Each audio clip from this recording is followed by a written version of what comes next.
छठ पर सरकारी कर्मचारियों को पहले मिलेगा नवंबर का वेतन। झारखंड के सरकारी कर्मचारियों के लिए अच्छी खबर। सरकार ने छठ पर कर्मचारी को पहले वेतन देने का निर्णय लिया है। इसका आदेश वित्त विभाग विशेष सचिव दीप्ति जयराज ने 19 नवंबर 2023 को जारी कर दिया है।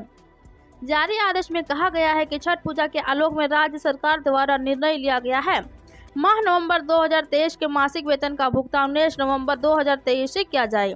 वेतन भुगतान झारखंड सरकार, राज्यपाल सचिवालय, झारखंड उच्च न्यायालय, विधानसभा सचिवालय के सभी पदाधिकारियों वहीं कर्मियों को करना होगा।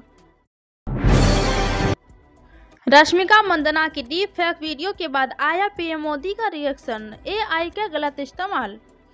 प्रधानमंत्री नरेंद्र मोदी ने आर्टिफिशियल इंटेलिजेंस के जरिए बनाई जाने वाली डीप फेक वीडियो को लेकर लोगों को जागरूक करने की अपील मीडिया से की है।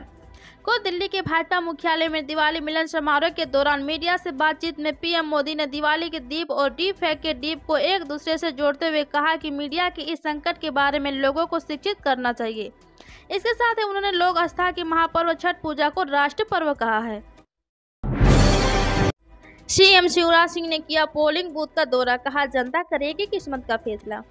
मध्य प्रदेश विधानसभा 2023 को वोटिंग हो रही है। मतदान अपने वोट के जरिए मध्य प्रदेश के सभी उम्मीदवारों को किस्मत का फैसला कर रहे हैं। साथ ही लोकतंत्र के सबसे बड़े महापर्व में अपना योगदान दे रहे हैं। दरअसल पिछले 2 महीने से प्रदेश में चुनावी रंग जमा था और जनता अपने अपने उम्मीदवारों को बारीकियों से देखने में लगी थी। टोटल रही थी वही सभा राजनीतिक पार्टियां जनता को रिझाने की कोशिश कर रही थी और आज प्रदेश की जनता अपना कीमती वोट देकर उनकी किस्मत का फैसला करेंगे। तो वहीं मध्य प्रदेश के सीएम शिवराज सिंह चौहान मतदान केंद्रों को दौरा कर रहे हैं, जनता से मिल रहे हैं और वोट की गुजारिश कर रहे हैं और उन्होंने अपने वोट का इस्तेमाल करते हुए मतदान भी किया। जादूगर को राजस्थान की जनता 3 दिसंबर को करेगी छू मंतर। पीएम मोदी ने राजस्थान सीएम अशोक गहलोत पर कसा तंज। प्रधानमंत्री नरेंद्र मोदी ने कहा कि राजस्थान की जनता 3 दिसंबर को कांग्रेस और मुख्यमंत्री अशोक गहलोत को छू मंतर करने वाली है। उन्होंने कहा कि बीजेपी ने राजस्थान में जो वादे किए हैं उन्हें पूरा करने के लिए पार्टी जी जान लगा देगी। पीएम मोदी ने राजस्थान चुनाव में मद्देनजर राज्य के भरतपुर विजय संकल्प सभा को संबोधित किया। राजस्थान में 25 नवंबर को विधानसभा चुनाव होने वाले हैं, जिसके लिए वोटों की गिनती 3 दिसंबर को होगी। पीएम मोदी ने लोगों को संबोधित करते हुए कहा कि अब से ठीक है 1 हफ्ते बाद राजस्थान में वोटिंग होगी। लोग बीजेपी सरकार को लाने के लिए पुकार रहे हैं। मुख्यमंत्री अशोक गहलोत पर तंज कसते हुए पीएम मोदी ने कहा कि जब कुछ लोग खुद को जादूगर कहते हैं। जरूरत से ज्यादा बोल रहे हैं असम के सीएम अशोक गहलोत की हेमंत बिस्वा शर्मा को नसीहत। राजस्थान में विधानसभा चुनाव के दौरान सीएम अशोक गहलोत ने असम के सीएम हेमंत बिस्वा शर्मा को नसीहत दी। असम के सीएम को एक बयान पर प्रतिक्रिया देते हुए गहलोत ने कहा वह जरूरत से ज्यादा बोल रहे हैं, उनको कोई लाइक नहीं कर रहा है, वो जिंदगी भर तो कांग्रेस में थे। असम के सीएम ने कहा कि अभी तो इस तरह के बयान देकर बीजेपी हाईकमान की शर्त को पूरा कर रहे हैं, वो बीजेपी हाईकमान के प्रति अपनी वफादारी निभा रहे हैं। ऐसा बोल करके वो दिखाना चाहते हैं कि हम बीजेपी कैडर से कम न लगे। चुनाव में राज्य सरकार के काम पर वोट मांगने चाहिए, हमने जो 5 साल में किया वो उस पर बहस होनी चाहिए।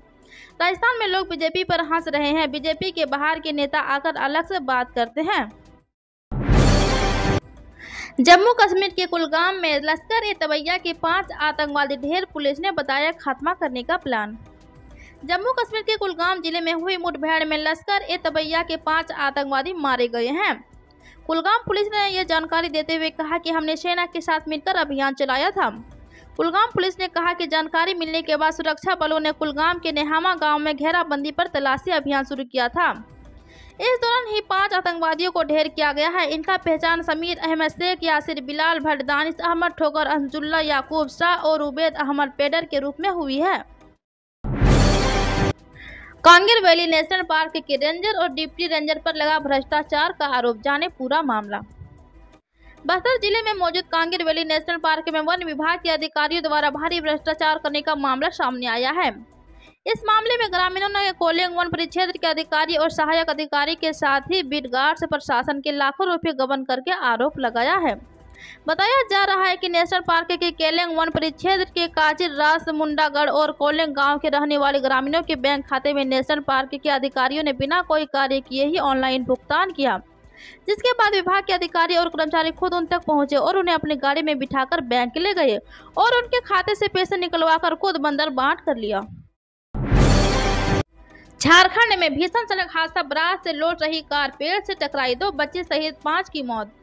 झारखंड के गिरिडीह जिले में एक भीषण सड़क हादसे में 2 बच्चे सहित 5 लोगों की जान चली गई। यहां बारात में आए लोगों की एसयूवी गाड़ी तेज रफ्तार की वजह से नियंत्रण खोकर सड़क किनारे पेड़ से जाकर टकराई, जिसकी वजह से वाहन में सवार 10 लोगों में से 5 के मौके पर ही मौत हो गई, जबकि 5 अन्य लोग गंभीर रूप से घायल हैं। पुलिस ने बताया है कि दुर्घटना शनिवार तड़के करीब 3 बजे मुश्रफिल थाना क्षेत्र बागमारा में हुई। न्यूज एजेंसी पीटीआई के मुताबिक पुलिस ने इस बात की पुष्टि की है। दुर्घटना में घायलों की हालत गंभीर है। गिरिडीह के उप प्रखंड पुलिस अधिकारी अनिल सिंह ने दुर्घटना के बारे में जानकारी देते हुए बताया है, एसयूवी सवार लोग बारात में शामिल होने के लिए आए थे। यूपी में हलाल सर्टिफिकेशन से जुड़े उत्पादों की बिक्री पर बैन लगाने की तैयारी, देश विरोधी गतिविधियों की आशंका के बाद बड़ा एक्शन। उत्तर प्रदेश की राजधानी लखनऊ में हलाल मामले में भारी भरकम धराव और आरोपों में एफआईआर दर्ज की गई है। हलाल सर्टिफिकेशन को लेकर योगी सरकार सख्त हो गई है। हलाल सर्टिफिकेशन को लेकर योगी सरकार सख्त, कई कंपनियों में और संस्थाओं के खिलाफ हजरतगंज में मुकदमा दर्ज कराया है। हजरतगंज कोतवाली में हलाल सर्टिफिकेशन देकर उत्पाद बेचने वाली कंपनियों पर एफआईआर दर्ज हुई है। शैलेंद्र शर्मा की शिकायत पर हजरतगंज कोतवाली में केस दर्ज हुआ है। हलाल India private limited, Chennai Jamiat Ulema Hind हलाल ट्रस्ट दिल्ली, हलाला council of India Mumbai, Jamiat Ulema Maharashtra Mumbai और हलाल सर्टिफिकेशन देकर सामान बेचने वाले अज्ञात कंपनियों के खिलाफ एफआईआर दर्ज हुई है। छठ पूजा पर 19 और 20 को रहे की छुट्टी नहीं कराया जाएगा, शिक्षकों का योगदान, पढ़े ये आदेश। छठ महापर्व पर स्कूलों में योगदान देने को लेकर नाराज शिक्षकों को विभाग ने छुट्टी देकर खुश कर दिया है। बिहार शिक्षा विभाग की ओर को पत्र जारी करते हुए जानकारी दी गई है कि 19 और 20 नवंबर को छठ महापर्व देखते हुए छुट्टी रहेगी। इन 2 दिनों में शिक्षकों को योगदान नहीं होगा। ऐसे में जो शिक्षक बच जाएंगे उनका हर हाल में 21 नवंबर को योगदान करा दिया जाए। दरअसल इससे पहले 8 नवंबर को शिक्षा विभाग की ओर से एक पत्र जारी किया गया था। इसमें कहा गया था कि 21 नवंबर तक सभी शिक्षकों को योगदान करा लेना है। इसी पत्र के आलोक में बीते गुरुवार को अब दूसरा आदेश जारी किया गया है। माध्यमिक शिक्षा निदेशक कन्हैया प्रसाद श्रीवास्तव ने सभी जिलों के जिला पदाधिकारियों को गुरुवार को पत्र लिखा है।